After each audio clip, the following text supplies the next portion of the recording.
इस रहस्यमय घटना के लगभग 1 महीने पहले कॉलेज का कैंपस।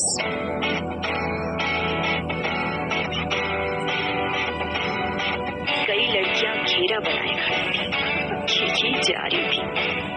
बहुत सी जरूरी बातें होती हैं ऐसे ग्रुप की भी। किसी का किसी से अफेयर, कोई नई रिलीज हुई फिल्म जिसमें हीरो ने शर्ट उतारी हो, कोई प्रोफेसर जो विग लगाना भूल गया, या फिर जूनियर्स जिनका बकरा बनाना हो। अरे पूजा, इधर आ। पूजा सांवली लंबी सी थी, जिसके ऊपरी नए नक्श थे, लंबे काले बाल थे।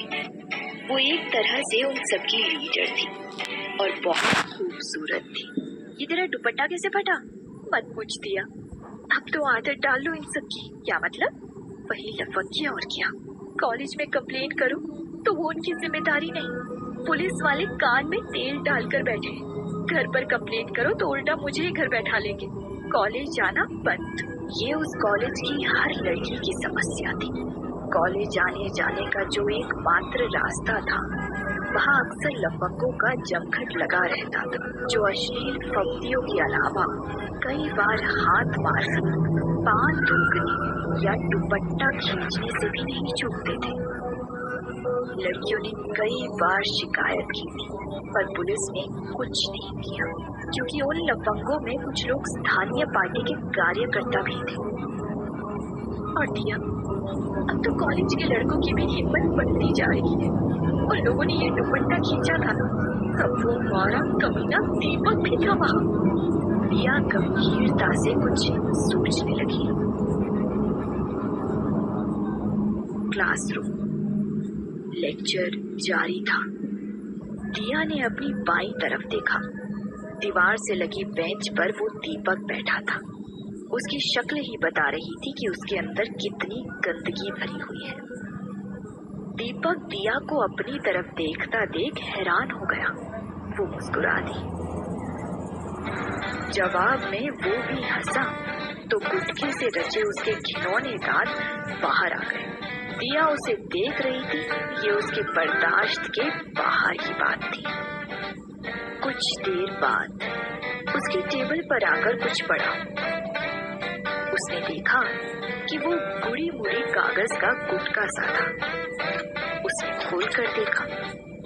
तुम्हारे हॉस्टल के पीछे रात 11 बजे। उसने हैरानी से मुड़कर दिया को देखा। वो अभी भी उसे देखकर मुस्कुरा रही थी। वो गुब्बारे की तरफ घूमने लगा। दिया उसे मिलने बुला रही थी, वो भी रात में और अकेले। रात के 11 बज रहे थे। वो बार बार खिड़की पर जाकर देख रहा था। कुछ देर बाद एक सीटी सुनाई दी उसे। उसने खिड़की से झांका तो बाहर दिया खड़ी थी और उसे देखकर मुस्कुरा रही थी। उसने जैसे तैसे खुद को रोका खिड़की से कूदने से। वो जल्दी से पलटा और एक वाहियात सी परफ्यूम की आधी बोतल खुद पर खाली कर दी। वो भागता हुआ नीचे पहुंचा, पर दिया वहां से गायब थी। दिया, दिया, दिया, अरे कहाँ गई तुम? अच्छा, झाड़ियों के पीछे हो क्या? काहे शर्मा रही हो? तो बुलाया था हमको। पीछे से कोई आया। ऊपर से उसके चेहरे और गर्दन को काले कपड़े से ढक दिया। कौन है? और झाड़ियों में खींच लिया।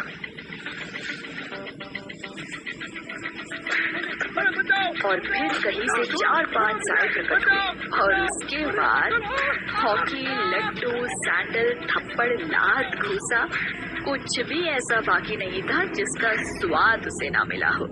दिया की इस हिम्मत भरी हरकत का क्या होगा अंजाम? और उस भूतिया ट्रेन स्टेशन से दिया का क्या कोई कनेक्शन है? जानने के लिए जरूर देखें अगला एपिसोड।